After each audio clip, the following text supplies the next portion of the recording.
जनगण मन अधिनायक माँ जिनवाणिये, भारत भाग्य विधायक माँ जिनवाणिये, हो रिस भवाणिये, हो वीरवाणिये, ओ माँ जिनवाणिये, जनगण मन अधिनायक माँ जिनवाणिये, भारत भाग्य विधायक माँ जिनवाणिये।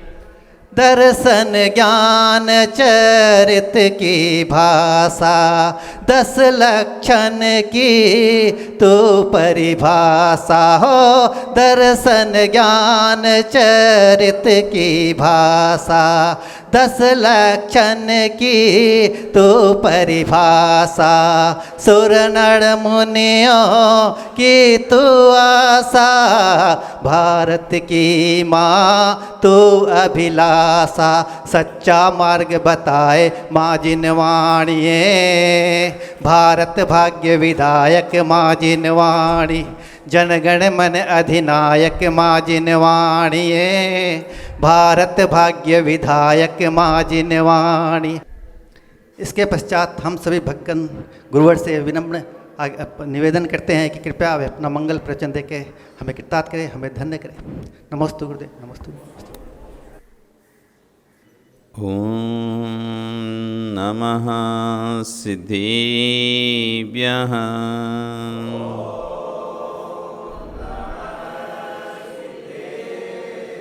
ओम नमः सिद्धेभ्यः।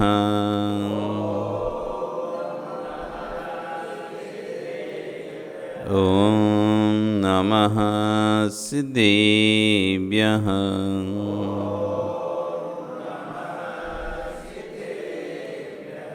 तिर्यणि खग्गिणाय रुत्तारि मोहि सिर सिरणि विहु, आयरी राउ बसियो परवादिन्यो भव्य जी लोए। नमो अरिहंताणं नमो सिद्धाणं नमो आयरियाणं नमो वच्छायाणं नमो लोये सव्यसाहुणं।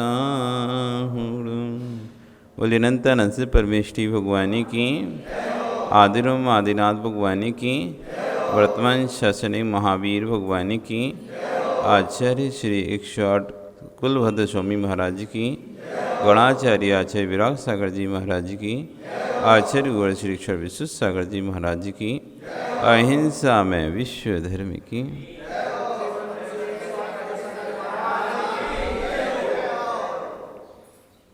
भवबंधु, वर्तमान शासन न्यायिक वर्धमान स्वामी के शासन में तीर्थंकर प्रभु की चरण निष्ठा में बैठकर हम सभी जिन देशना का श्रवण कर रहे हैं। आचार्य भगवान कुलभद्र स्वामी महाराज ग्रंथराज सार समुच्चय जी में आत्मद्रव की सहज और असहज वृत्ति का व्याख्यान कर रहे हैं। आत्म सुख का घातक कौन? 2 प्रकार के सुख हैं, एक सांसारिक सुख है, दूसरा आत्मिक सुख है। सांसारिक सुख और आत्मिक सुख 2 प्रकार के सुख जगत में देखे जाते हैं। जहाँ ग्रस्त सांसारिक सुख से अपने आप को सुखी मानते हैं, तो वहीं योगी आत्मिक सुख से अपने आप को सुखी मानते हैं। जैसे जैसे ग्रस्तों का सांसारिक सुख बढ़ता है तो अपने आप को संपन्न स्वीकार करने लगते हैं, अमीर स्वीकार करने लगते हैं, धनी स्वीकार करने लगते हैं। जैसे जैसे वैभव उनका बढ़ता है वैसे वैसे वो अपने आप को अमीर धनी स्वीकार करने लगते हैं। सांसारिक सुख बढ़ने से वो अपने आप को अमीर मानते हैं, वहीं योगी आध्यात्मिक सुख बढ़ने से अपने आप को अमीर मानते हैं। सांसारिक वैभव उनके पास आ जाए उनको उस सुखी नहीं है। जितना वो अपने आध्यात्मिक वैभव को प्रकट करते हैं, जितनी अपनी साधना का विकास कर पाते हैं, जितनी अधिक अपनी साधना में लीन होते हैं, वो अपने आप को उतना अधिक सुखी मानते हैं। जितना ज़्यादा लोगों से जुड़ते हैं उतना अपने आप को दुखी मानते हैं। जगत का उल्टा है।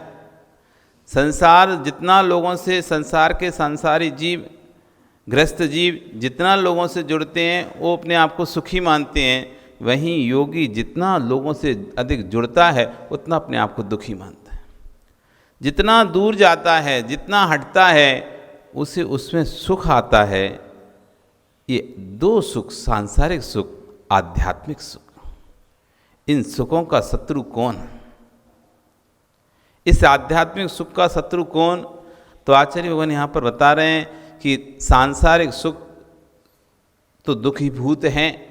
सांसारिक सुख तो वास्तविक में एक निश्चित समय के लिए ही सुखभूत लगते हैं, बाकी उसके बाद सभी सांसारिक सुख दुखभूत लगने लगते हैं। एक समय तक आपको कोई भी वस्तु अच्छी लगती है और दूसरे समय जब वस्तु से मन भर जाता है तो भाई वस्तु से पीछे छुड़ाने की लगती है। आपने वस्त्र खरीदे, बहुत अच्छे लग रहे थे बस, लेकिन 1 साल चल गए, 2 साल चल गए, पर वस्त्र ऐसे थे फट ही नहीं रहे। अब तो ऐसा लग रहा है कैसे इनसे पूछा छूटे और दूसरे मिलें। ये बहुत हो गया, बहुत पहन लिए इन वस्त्रों को, अब नहीं पहनना इन वस्त्रों को। दूसरे वस्त्र चाहता है, उन वस्त्रों की इच्छा नहीं करता। कोई भी सामग्री है एक निश्चित समय तक व्यक्ति को पसंद आती। ऑप्शन नहीं तुम लोगों के पास बेटे की माँ को बदलने का, नहीं तो तुम तो लड़ाई जब होती है तो ऐसा लगता है कहाँ से आगे शादी नहीं करते, चलो छोड़ तो दो इसे। उससे ही मन भर गया आपका। सबसे मन बढ़ता है व्यक्ति का, भोगों से मन बढ़ता है। एक समय तक ही है, कहते हैं वासना का संबंध 1 वर्ष ज़्यादा। किसी की नई नई शादी भी हुई हो, 1 साल तक वो वासना का संबंध है। 1 साल में उनकी शक्तियाँ खत्म होने लगती हैं तो फिर तो ज़्यादा इच्छा नहीं होती, विरक्त होने लगता है धीरे धीरे। ठीक है, अपने काम में व्यस्त रहता है। फिर तो रिश्ता चलाते हैं, संबंध चलाते हैं, समाज की जो रिश्ते हैं, समाज के जो प्रतिष्ठा है, मान प्रतिष्ठा घर की है, कुल की मान, वो चलाते हैं। बाकी रिश्ता तो उतना ही चल पाता है। फिर तो लड़ाइयाँ शुरू हो जाती हैं, कलह शुरू हो जाता है, क्लेश शुरू हो जाता है। सब अपने अपने में मस्त हो जाते हैं। जितने भी आपके सांसारिक भोग विलास के संबंध हैं वे एक समय बाद आपको नीरस प्रतीत होते हैं, नीरस प्रतीत होने लगते हैं, उनसे मन भर जाता है। इसलिए आचार्य ने कहा दुख में वाह।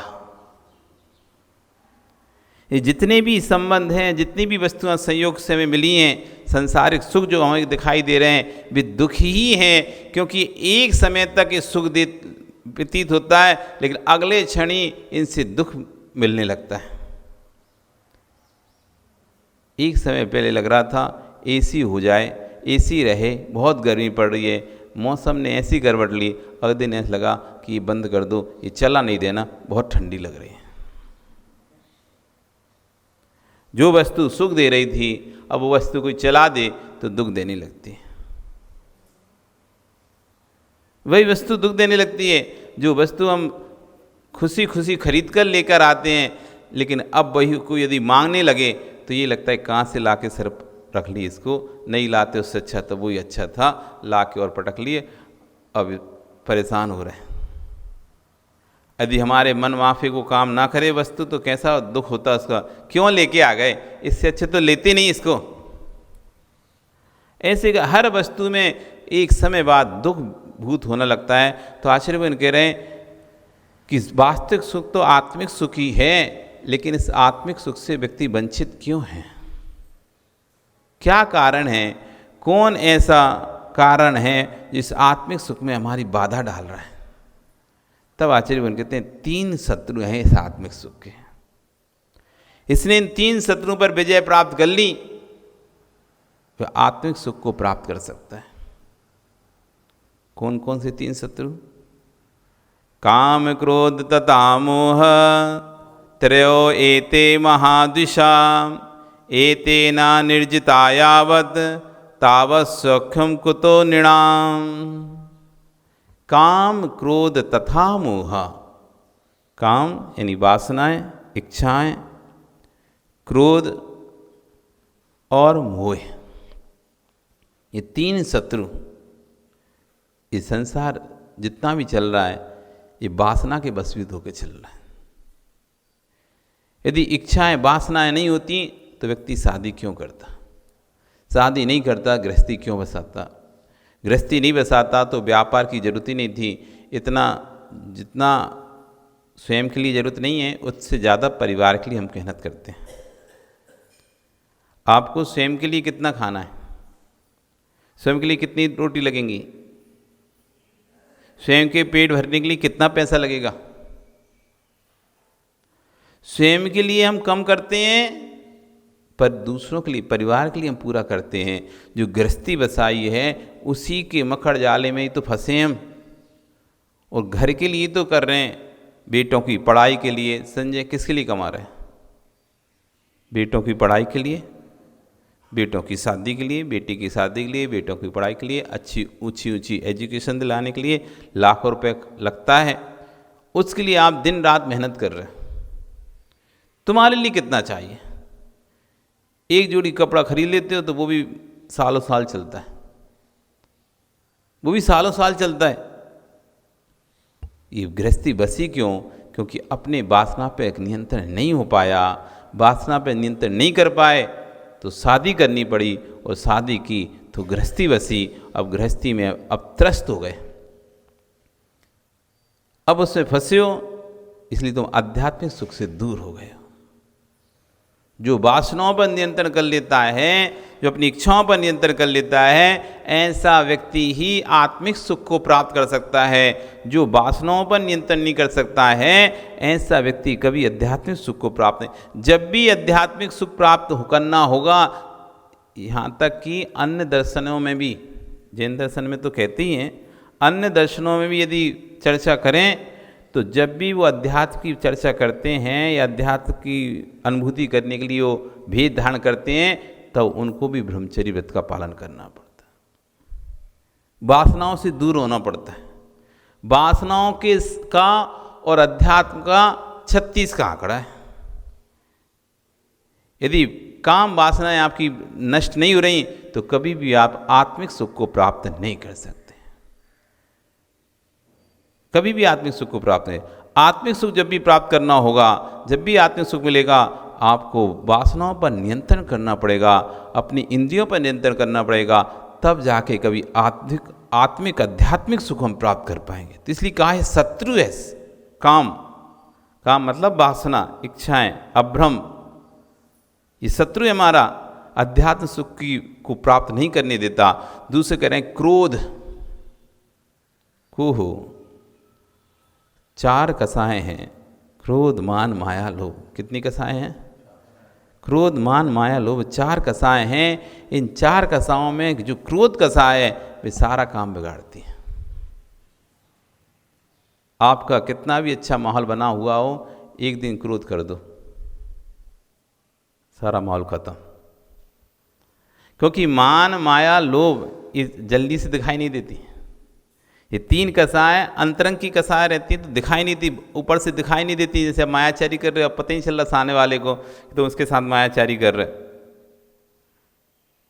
लोभ हो तो तुम्हें पता है कि हमको इस चीज़ का, ये चीज़ मुझे चाहिए, आप थोड़ी ना किसी को बता रहे हो कि मुझे ये चीज़ चाहिए, और चाहिए कि सामने वाला कह रहे हाँ ठीक है रख दो, लेते जा रहे हो, उसे पता ही नहीं कि आपको लोभ इस चीज़ का समझ में नहीं आ रहा। आपको समझ में आ रहा है लोभ बढ़ रहा है मेरा, मान भी आपको दूसरे को समझ में नहीं आता। आप ऐसे बैठ जाते हो, अभी 10 बार नहीं बुलाएगा तो मैं नहीं जाऊंगा, इसने आज नहीं बुलाया। लोग समझते हो सकता है कोई कारण होगा, नहीं आया होगा, लेकिन आप तो मान का साए में बैठे हुए घर में। तो मान, उसमें भी आप लोगों को बोलते नहीं हो, तो चुप शांत रहते हो। मान का साया आती है तो आदमी रूठ जाता है, तो मौन ही ले लेता है, चुपचाप बाहर चला जाता है, कुछ नहीं बोलता कि मेरे मान को ठेस पड़ी, चुपचाप चला गया। उसमें ही पता नहीं चलता लोगों को, लोभ में ही पता नहीं चलता लोगों को, मायाचारी में पता नहीं चलता लोगों को, लेकिन क्रोध कैसा है। जब व्यक्ति बोलता है ना, जब तक व्यक्ति मौन है तब तक अच्छा है, जब तक व्यक्ति मौन है, बोल नहीं रहा, तब तक अच्छा है। और जैसे ही बोला तो समझ में आता है व्यक्ति कैसा है। किसी व्यक्ति की पहचान करनी हो तो उसकी वाणी से उसकी पहचान हो जाती है। एक बार एक राह पर एक अंधा व्यक्ति बैठा हुआ है। राजा, मंत्री, सेनापति ये सब जंगल में शिकार के लिए जाते हैं, लेकिन अचानक जंगल में शेर का हमला होने से अफरा तफरी मच जाती पूरी उसमें। तो राजा कहीं भागता है, मंत्री कहीं जाता है और सेनापति कहीं चला जाता है, सब पूरा बिछड़ जाता है, सब इधर उधर हो जाते हैं। शेर का अचानक आक्रमण हो गया था तो सब इधर उधर अपनी जान बचाने लिए तितर बितर हो गए। अब वापिस सब नगर के लिए जा रहे हैं और रास्ता ढूंढ रहे हैं। अब जंगल में भटक गए तो एक रास्ते पर जो कि नगर के लिए जाता था रास्ता, वहाँ एक अंधा व्यक्ति बैठा हुआ था। सेनापति रास्ता ढूंढते ढूंढते उस रास्ते पर आता है जो रास्ता नगर की ओर जाता है और उस अंधे से पूछता है, ओए अंधे, यहाँ से कोई निकला है क्या? यहाँ से कोई गया है क्या भी? तो अंधा कहता है, नहीं सेनापति, यहाँ से कोई नहीं गया। सेनापति जी, यहाँ से कोई नहीं गया, आप ही पहले व्यक्ति हैं जो यहाँ पे शहर का रास्ता पूछ रहे हैं या शहर के लिए जा रहे हैं। अच्छा ठीक है, तो निकल जाता है। थोड़ी देर बाद मंत्री वहाँ से निकलता है। अब जब मंत्री निकलता है तो बोलता है, सूरदास जी, सूरदास जी, यहाँ से कोई निकला है क्या? वो कहता है, मंत्री महोदय, सेनापति भी यहाँ से निकले हैं, सेनापति यहाँ से निकले हैं और अब दूसरे आप हैं। चला जाता है। अब ढूंढते ढूंढते इस रास्ते पर राजा निकलता है। तो राजा उस अंधे से बोलता है, महात्मा जी, यहाँ से कोई गया है क्या? तो कहते हैं, पहले सेनापति गया था, फिर मंत्री गए हैं और अब राजा आप आए हैं। ये रास्ता नगर के लिए जाता है, आप इस रास्ते पे जा सकते हैं। तीनों पहुँचे। अब वहाँ जाकर नगर में मिल गए। मिलने के बाद चर्चा होती है तो चर्चा में बोलते हैं कि एक अंधा व्यक्ति था, उसने रास्ता बताया। सब लोग आश्चर्यचकित थे इस बात पर, उस अंधे को पता कैसे चल रहा था कि कौन सेनापति है, कौन मंत्री है और कौन राजा है, जबकि किसी ने बोला भी नहीं, उसको दिख भी नहीं रहा था कि कौन मंत्री है, कौन सेनापति है, कौन राजा है। तो फिर उसको पता कैसे चल रहा था? तब वापस उसके पास उसको बुलाया गया। बुलाकर उससे पूछा गया कि बात भाई ये बताओ, तुम अंधे हो और तुमको तो कुछ दिखाई नहीं देता, फिर ये पता कैसे किया तुमने कि सेनापति कौन है, मंत्री कौन है और राजा कौन है? तब व्यक्ति कहता है, जब तक आप बोलोगे नहीं तब तक तो नहीं पता चलेगा, लेकिन जैसे ही आप बोलते हो वैसे आपकी क्वालिटी पता चल जाती है। क्योंकि जो छोटे तबके के लोग होते हैं, जो अधीनस्थ लोग होते हैं, जिन्हें कोई थोड़ा सा ही पार मिल जाता है, उन्हें अधिक घमंड आ जाता है। अपन देखो, घर में सामान से नौकर रहेगा, लेकिन किसी नौकर को तुम विशेष पावर दे दो, फिर सबको डांटता फिरेगा, सब पे चिल्लाता फिरेगा। अपने आप को किसी को सुपरवाइजर बना दिया आपने। आप यदि मालिक हैं और आप किसी गलती हो जाएगी किसी से, तो आप मालिक होने पर, गलती होने पर भी आप ठीक है कोई बात नहीं, थोड़ा सा कुछ कह के ऐसे नरम भाषा में उसको बुरा ना लगे, काम छोड़ के ना चला जाए, इस तरह से आप बोलोगे। और वहीं आपने कोई सुपरवाइजर रख दिया है और जब वो किसी गलती होगी तो ऐसे बोलेगा कि उसके दिल में चुभ जाए। उसे क्या मतलब, तू छोड़ के जाए तो जाए, नहीं जाए तो नहीं जाए, मेरा कौन सा घाटा है। तो जैसे ही छोटे लोगों को अधिकार मिलता है तो उनका घमंड 7वें आसमान पे पहुंच जाता है। उनकी भाषा कड़क हो जाती है, उनकी भाषा में लोच नहीं होता, उनकी भाषा ऐसी होती है कि सामने वाले के सीने को चीर दे। अनुभव किया होगा आप लोगों ने, अनुभव किया होगा। आप खुद एक ग्राहक भी हैं और आप एक दुकानदार भी हैं। आप वही बात सेठ से करें, मालिक से, और वही बात उस मालिक के नौकर से करो, दोनों में कितना अंतर आएगा। जब आप जाएंगे दुकान पर और सेठ नहीं होगा और नौकर से सामान खरीद रहे होंगे और 10 रुपये भी आप कम करने का बोलोगे, नहीं होगा भैया लेना है तो ले लो नहीं तो जाओ। वो वहीं सेठ से जब सेठ उस उधर स्थान पर बैठा होगा, आपका उधर ठीक है कोई बात नहीं अगली बार दे देना, अभी तो ले ही जाओ आप। कितना अंतर आ गया। सेठों से बात करना और नौकरों से बात करना जमीन आसमान का अंतर होता है। इसलिए जब इनकी भाषा ओ अंधे ये अभिमान में है कि मैं इस नगर के राजा का सेनापति हूँ, इसको इस बात का गर्व था कि मैं नगर के राजा का सेनापति हूँ, शक्तिशाली हूँ, बलवान हूँ, मैं किसी को भी मार सकता हूँ या किसी को भी कोई मुझसे जीत नहीं सकता। तो जब व्यक्ति अपने बल के ईमान में आता है, पद के ईमान में आता है, उसकी भाषा घमंडी हो जाती है। इसलिए मैं समझ गया ये नगर का सेनापति होना चाहिए। फिर मंत्री को कैसे समझे? मंत्री को कैसे समझे? जो मंत्री होते हैं ना वो चालाक होते हैं, उनको समझ में आता है किसान वाले से अपना काम भी करा लो और उसको बुरी भी ना लगे बात। इसलिए अंधा तो नहीं कहा लेकिन सूरदास कहा, इससे सामने वाले को बुरा भी ना लगे और अपना काम भी हो जाए। मतलब चालाकी से एक ही शब्द को हम कैसे और दूसरे तरीके से प्रस्तुत कर सकते हैं, ये चालाकी मंत्री के अंदर होती है। ये चालाकी मंत्रियों के अंदर होती है कि कैसे राजनीति से मतलब कहते हैं काम निकाला जा सकता है। तो ये काम मंत्रियों का ही होता है कि जो अच्छे सुष्ठु शब्दों का उपयोग करते हैं काम निकालने के लिए। एक बार एक राज्य में 4 मंत्री थे एक राजा के। तो 4 मंत्री थे, तो राजा ने कहा कि भैया, राजा था काना एक आंख का, उन 4 मंत्रियों से कहा कि मेरा सुंदर फोटो बना के लाओ, सत्य फोटो बना के लाओ, सत्य फोटो बना के लाओ और सुंदर फोटो बना के लाओ। अब 4 मंत्री सोच रहे हैं, अब सब मंत्री अपने दिखा रहे हैं, अगर सत्य बनाते हैं तो काना बनेगा और सुंदर बनाते हैं तो असत्य रहेगा, कि 2 आंख रखनी पड़ेगी ना सुंदर के लिए, एक आंख में कौन सुंदर लगता है। चित्रपट तैयार किए, अब किसी ने 2 आंख का फोटो बना दिया, राजा को सुंदर फोटो बनाना था तो राजा को दिया गया, किसी ने जैसा काना था वैसा बना दिया। एक मंत्री होशियार था, फोटो राजा के सामने रखे गए, चित्र बनाया गया। पहला चित्र देखा जिसमें राजा एकदम बहुत दोनों आंखें उसकी खिली हुई हैं और बढ़िया चेहरा सुंदर प्रशस्त है। राजा ने कहा बहुत सुंदर फोटो है लेकिन सत्य नहीं है। सुंदर तो है लेकिन सत्य नहीं है, क्योंकि मैं तो काना हूँ। जैसे आजकल के फोटो होते हैं ना, वो फोटोशॉप पे ऐसे गोरे कर देते हैं, व्यक्ति बिल्कुल निरा काला भी हो ना, तो इसलिए भैया कभी फोटो देख के किसी के रिश्ते ब्याह मत कर लेना। हाँ, लड़कियों के फोटो देख के सोचो लड़की फोटो मोबाइल पे आया, ये लड़की का फोटो, अरे बहुत सुंदर लड़की लग रही है, तुम बिल्कुल ठगे जाओगे।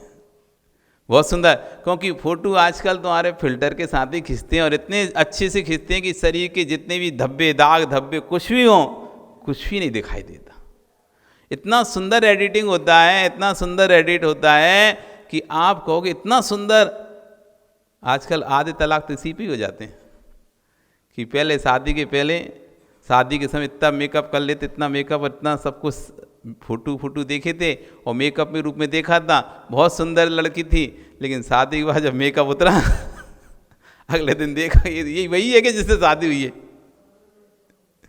ऐसा बिल्कुल मेकअप से चेहरा पूरा बदल ही जाता है सामने वाले को। जब आप उसका ओरिजिनल चेहरा देखो कुछ और ही निकलता है, और जब मेकअप के बाद चेहरा देखते हो कुछ और ही निकलता है।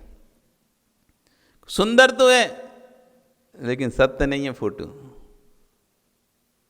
दूसरे मंत्री को बुलाया, उसने अपना फोटो दिखाया, उसमें राजा काना ही था, राज तो कर रहा था लेकिन राजा काना है। राजा कहता है फोटो सत्य तो है लेकिन सुंदर नहीं है। कौन व्यक्ति, आप भले तुम कैसे ही हो लेकिन कभी भी अपना फोटो ऐसा नहीं देखने जाओगे, फोटो अच्छा देखना चाहोगे। फोटो कैसा देखना चाहोगे, हमारे चेहरे पे कितने ही दाग हों, लेकिन जब भी हम फोटो खिंचाते हैं अच्छा, दूसरे को जब भी सेंड करेंगे ना तो सारे दाग हटा के सेंड करेंगे। कोई कहते ये वाला नहीं ये नहीं करेंगे सेंड, ये बेकार लग रहा है, काला हो गया है, तो थोड़ा गोरा करो इसे। तो जब भी तो सत्य तो है, ऐसी हो जैसी है, लेकिन सुंदर नहीं लग रहा। तीसरा मंत्री ने फोटो दिया, वो सत्य भी था, सुंदर भी था। उसने क्या किया, उसने राजा को लक्ष्य भेदते हुए दिखाया। लक्ष्य बाण चलाते हुए, तो जब लक्ष्य भेदते हैं तो उसमें एक आंख उसको बंद करनी पड़ती है। क्या करनी पड़ती है?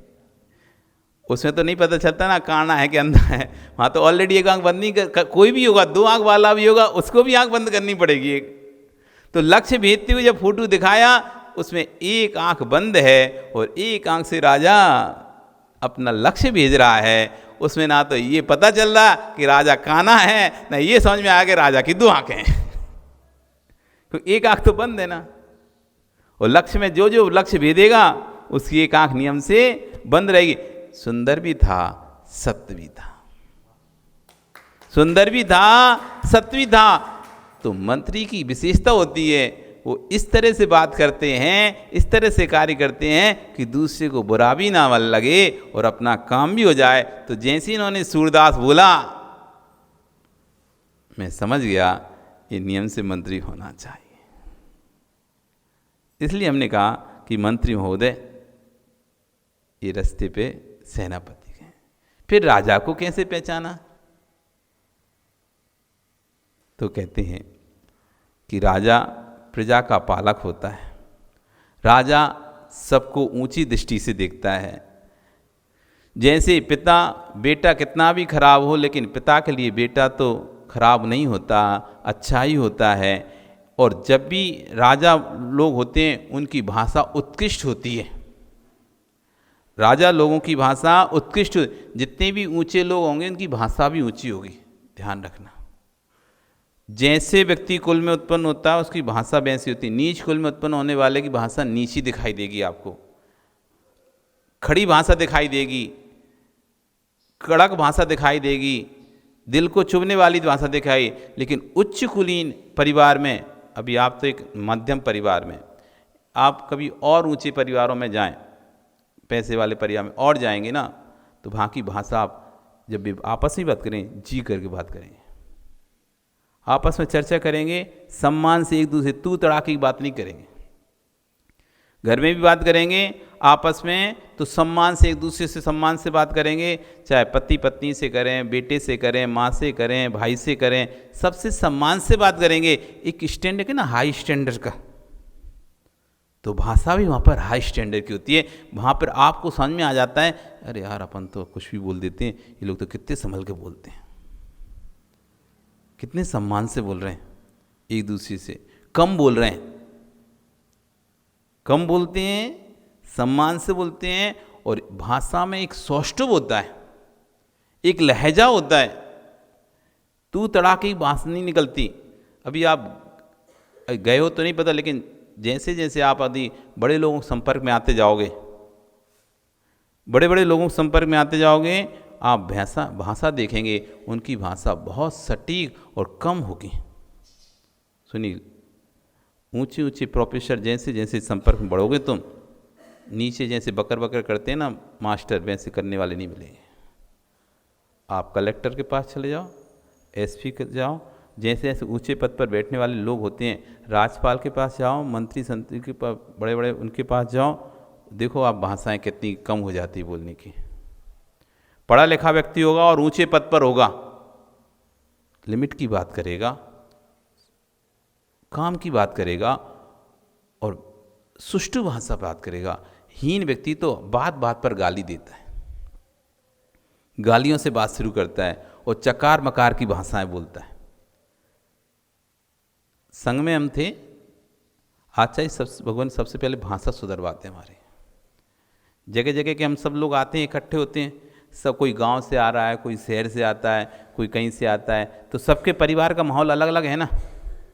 सब घर से आते हैं, अनेक घरों से सब आ रहे हैं, सबके परिवार का माहौल अलग है। किसी घर में लड़ाई झगड़े होते रहते तो वैसी भाषा उनकी हो गई है, किसी घर में अच्छे से बोलते हैं सम्मान से तो उनकी भाषा वैसी है। मतलब अनेक प्रकार के लोग हैं, अनेक प्रकार की भाषाएं। तो सबसे पहले भाषा पर नियंत्रण कराया जाता है। चकार मकार की भाषा नहीं बोले, तेरी मेरी नहीं करना, तू तड़ाके की भाषा नहीं कर, तू ऐसा करता है, तू वैसा करता, तू ऐसा है, तू वैसा है, ये तू की भाषा नहीं बोलना। मेरा मेरा मत करना, मैंने ऐसा किया, मैंने ऐसा किया, मेरा मेरा मेरा है मेरा, तो तेरा मेरा की भाषा का त्याग कराते हैं। चकार मकार, मकार मतलब मेरा, चकार यानी तेरा, तू, तू तड़ाके की भाषा, ये भाषाओं का त्याग कराते हैं जिसमें इस भाषा से ईगो झलकता है और दूसरे को हर्ट होता है,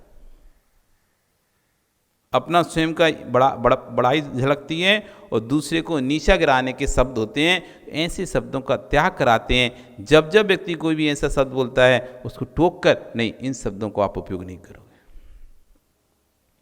अच्छे शब्द सिखाते हैं, ऐसी ग्रंथ पढ़ाते हैं जिन ग्रंथों से भाषा सुधरे। भाषा सुधारने के भी ग्रंथ होते हैं। आचार्य भगवान स्वयं की भाषा भिंड की भाषा, आचार्य भगवान स्वयं भिंड के हैं, चंबल संभाग के, और चंबल संभाग की भाषा तो ऐसी डाकुओं की भाषा, तो वहाँ पर डाकुओं का जन्म होता था। चंबल डाकुओं के लिए प्रसिद्ध था, मध्य प्रदेश का चंबल डाकुओं के लिए प्रसिद्ध था। वहाँ पर डाकू मतलब, और चलते फिरते उठा ले जाते थे किसी को भी। बैठो लला, बिठा लिया गाड़ी में लला को, लला मतलब बालक को, बैठो लला, चलते फिरते बच्चा जा रहा है, उसे बुलाया, आओ बैठो लला गाड़ी में, बैठ गए। अब घर फोन किया, भेज देना 5 लाख रुपया, 10 लाख रुपए भेज दो। ऐसा था वहाँ चंबल का माहौल डाकुओं का। और वहाँ पर जैन भी जो थे ना, वो भी सब अपने साथ अस्त्र शस्त्र रखते थे, क्योंकि उनके बीच में रहना है उनको ना, उन्हीं के बीच में रहना है। तो वे भी दबंग थे, जैन भी दबंग हैं। तो वहाँ की भाषा ऐसी भाषा है, आप सुन के डर जाओ उनकी भाषा सुन के। पर आचार्य भगवान विश्वेश्वर जी महाराज ने अपनी भाषा ऐसी परिस्थिति ऐसी सुधारी, आज बड़े बड़े विद्वानों के बीच में जब वे बोलते हैं तो विद्वानों को अपनी भाषा पर सोचना पड़ जाता है कि हम सही बोल रहे हैं नहीं बोल रहे। इतना उस भाषा का अब नाम और निशान नहीं उनकी भाषा में बोलने में। पुट आता ना, जैसे आप आसाम है तो आसाम का पुट आएगा, कोई राजस्थान में रहता तो राजस्थान का, तो वो चंबल का पुट, अब बिल्कुल भी कुछ ही उस पुट नहीं आता।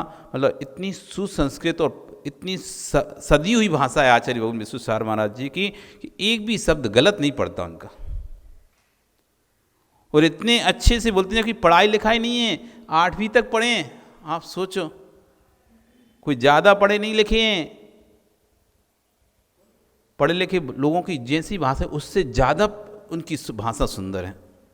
पढ़े लिखे लोग क्या बोल पाएंगे इतनी सुंदर भाषा, जितनी अच्छे से भाषा वो आचार्य भगवान हिंदी को बोलते हैं। और ऐसी भाषा बोलते हैं किसी के दिल को ना चुभे। हमने तो आज तक इतने जितने भी साल रहे, 7 साल पहले रहे, फिर बीच में 2 साल रहे, कभी भी ऐसी भाषा उनके मुख से सुनी नहीं है जो दूसरों को चुभ जाए। संजय जी पंडित जी, कभी उनके मुख से चाहे काम बिगड़ गया हो कितना से कितना, पूरा काम भी बिगड़े होगा, कितना भी परेशानी हो, दिक्कत हो, शरीर में हो, संग में कोई टेंशन चल रही, कोई भी किसी प्रकार का देश की टेंशन, समाज की टेंशन, कुछ भी हो, लेकिन उनकी भाषा आज तक हमने बिगड़ी देखी ही नहीं है कि भाषा बिगड़ गई हो। वे डांटते भी हैं, ऐसा नहीं डांटते नहीं हैं, गुस्सा भी करते हैं, लेकिन तब भी भाषा परिष्कृत होती है। यदि हमको डांटना होगा तो दूसरे महाराज को बोलेंगे, देखो तो कैसा कर रहे हैं, समझाओ जरा इनको, ऐसा ना करें। सीधे भी नहीं डांटते हुए, इनडायरेक्ट डांटते। तो मतलब उनकी भाषा में कभी भी चकार मकार की भाषा नहीं आता। ये बहुत मेहनत लगती है अपनी भाषा को सुधारने के लिए, क्योंकि भाषा से आपके भावों का पता चलता है। भाषा आपके भावों का बोध कराती है, क्योंकि जैसे अंदर में भाव होते हैं वैसी भाषा निकलती है। कसाय के भाव होंगे तो कसाय भाषा निकलेगी, वात्सल के भाव होंगे तो वात्सल में ही भाषा निकलेगी, ईर्ष्या के भाव होंगे ना तो ट्वेंट वाली भाषाएं निकलेंगी अपने मुंह से। यदि किसी से आप ईर्ष्या करते हो, द्वेष करते हो, तो आप पाओगे कि जब भी आप उसके बारे में बोलोगे तो ट्वेंट कस के बोलोगे, हाँ हाँ ठीक है, तो बड़े आदमी हो गए, हाँ अब तो बड़े आदमी हो गए हैं, अब क्यों पूछेंगे, अब क्यों आएंगे। तो जहाँ ईर्ष्याएँ भरी होती हैं वहाँ की भाषा ही अलग होती है। आप नहीं हैं तो अनुभव कर लेना। कोई यदि आपसे ईर्ष्या करता है तो जब वो कभी बात करेगा आपसे, आपको लगे यार ये बेमतलब में हर बार तो हमको ट्रेंड कसता रहता, हम तो कुछ बोलते भी नहीं है। आप देखो, आप कुछ नहीं भी बोलोगे तब भी वो आपको ट्रेंड कसेगा। सामान्य बात चलते हुए 4 मित्रों के बीच में बैठे भी होगे और सामान्य बात चल रही, हंसी मजाक चल रही है, तो वो अलग से आप पे ट्रेंड कस के बात करेगा, क्योंकि उसके अंदर आपके प्रति ईर्ष्या भरी हुई है। उसकी भाषा ही भिन्न होगी।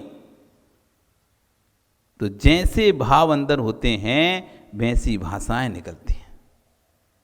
इसलिए महात्मा जी, राजन आप राजा हैं, आपको अपनी प्रजा पुत्रवत दिखाई देती है, इसलिए आप अपने सभी प्रजा का ध्यान रखते हैं। इसलिए आपने महात्मा शब्द का क्यों, क्योंकि अपने से बड़े व्यक्ति को आदर सम्मान के साथ सूचक शब्दों के साथ बोला जाता है। इसलिए मैं समझ गया कि इतना सम्माननीय शब्द तो कोई राजा ही बोल सकता है, सामान्य व्यक्ति सम्माननीय शब्द नहीं बोल सकता। आप दुकानदार हैं, आप जितनी सम्मान से कस्टमर से बात करोगे उतनी सम्मान से आपका लेबर बात कर ही नहीं सकता, किसी भी कीमत नहीं कर सकता। वो सेवक सेवक ही रहेगा, कहीं ना कहीं उसको आ ही जाएगा। लेकिन आप जब बात करेंगे, आपकी भाषा में जो लोच होगा, जो वजन होगा, वो वजन एक सेवक की भाषा में नहीं हो सकता। इसलिए मैंने पहचान लिया कि आप महात्मा हैं। महात्मा है तो भाषा बता देती है अपना बैकग्राउंड, भाषा दिखा देती है अपना बैकग्राउंड। इसलिए कहा कोहो, क्रोध पर नियंत्रण करना बहुत जरूरी है। नहीं तो पूरा कहते हैं सारा किए करे धराए पर पानी फिरता है सिर्फ क्रोध के कारण। आप माताओं घर में इतना करते हो, पूरे दिन भर काम करते हो, फिर भी जस नहीं मिलता आपको। क्यों नहीं मिलता? आप बोल देते हो। आप बोल देते हो कि हम इतने दिन से कर रहे हैं, इतना कर रहे हैं, हमारी तो कोई कीमत ही नहीं है। सामने वाला कीमत करना भी चाह रहा था, लेकिन आपने बोल दिया, पहले ही गुस्सा कर दिया, आपकी कीमत वहीं खत्म हो गई। दिन भर से किया, आप सोच रहे थे अब तो कोई बोलेगा, अब तक कोई नहीं बोल रहा था, कोई नहीं बोल रहा, अब रात ही हो गई, अब तो कोई बोले नहीं रहा, तो अब आपका दिमाग भर गया, गुस्सा आ गया। अब तो आपको कि दिन भर से कर रहे हैं तब भी कोई ये कहने वाला नहीं है कि भैया खाना खा लो, दिन भर से काम कर रहे हो, दिन भर से तुम लगे हुए घर में सफाई कर रहे हो, तब जाओ खाना खा लो या रेस्ट कर लो। कोई कहने वाला, अब करते करते करते दिमाग भर गया, कोई कहने वाला नहीं है। आखिरी में शाम को किसी ने थोड़ा सा कहा भैया 1 गिलास पानी ला देना। अब दिन भर से तो खाना ला ही रहते, दिन भर से सबका कर ही रहते। अब रात्रि का बस सोने का ही समय था, अभी तक तुम कुछ बोले नहीं थे, लेकिन दिमाग तुम्हारा इतना भर चुका था, अब बस सोने के समय जाते जाते तुम अपने कमरे में सोने ही जा रहे थे, बस किसी ने कह दिया 1 गिलास पानी ला दो। अब तो भैया हम दिन भर से लगे हैं, सोए भी नहीं, अब तो शांति से मर जाएं, क्या करें दिन भर। मतलब अब तो आप पूरा जो दिन भर का गुस्सा था वो बड़ा तुमने निकाल दिया। अब सामने वाले को दिन भर का वो तो नहीं दिखा, लेकिन ये गुस्सा दिखा, भाई हमने तो क्या किया, हमने तो 1 गिलास पानी तो मांगा था। वो क्या कह रहे हैं, हमने तो कुछ किया नहीं है, हमने तो बस 1 गिलास पानी मांगा था। वो तुम्हारा गुस्से ने वो पूरा दिन भर का जो मेहनत थी उस पर पानी फेर दिया। तो इसकी क्रोध में व्यक्ति अपने स्वरूप को नहीं जान पा रहा, इसलिए क्रोध आत्मा का शत्रु है। उसे आध्यात्मिक ज्ञान नहीं हो सकता यदि क्रोध उसके साथ है। फिर अगला कह रहे हैं मोह जब व्यक्ति का आता है तो वह स्वरूप को नहीं जान पाता। जैसे मदपाई व्यक्ति मदिरा के में जब उन्मत्त हो जाता है, मदिरा पी लेता है, उसे कुछ समझ नहीं आता क्या सही है क्या गलत है। ऐसी जब मोहित व्यक्ति होता है, कल सुनाई कथा एक बहुत सुंदर मोह के ऊपर, कि एक व्यक्ति मोह में गोबर खा गया। क्या खा गया? खीर रखी थी, 56 भोग रखे थे, वो नहीं सोआए, लेकिन ऐसा मोह में लिप्त था कि गोबर उसे खाने दिया, वो गोबर छांट के खा गया, लेकिन खीर नहीं खाया। ऐसे एक व्यक्ति की कथा कल आपको सुनाएंगे कि क्या है मोह की दशा। सामने सब कुछ पड़ा हुआ है, तब भी सब कुछ दिख रहा है, तब भी स्वीकार नहीं करना चाहता। ऐसा मोही व्यक्ति कभी अपने आत्मिक सुख को प्राप्त नहीं कर सकता। आत्मिक सुख को प्राप्त नहीं कर सकता। 3 शत्रु कौन कौन से? काम, क्रोध, मोह। काम, क्रोध, मोह, इन 3 शत्रु पर गए। ये आत्मा के महान शत्रु हैं। जब तक ये मानव इस शत्रुओं से पराजित है, इनके वशीभूत है, तब तक उसे सौख्यम कुतो, सुख की प्राप्ति कैसे हो सकती है। सुख की प्राप्ति करना है तो पहले इन 3 शत्रुओं पर विजय प्राप्त करना पड़ेगा। जब तक 3 शत्रु विजय प्राप्त नहीं करेंगे, तब तक सुख की प्राप्ति नहीं कर सकते। आपका समय हो गया, कल फिर आओगे, पर्याय रही तो फिर चर्चा करेंगे। बोली भगवान महावीर स्वामी की।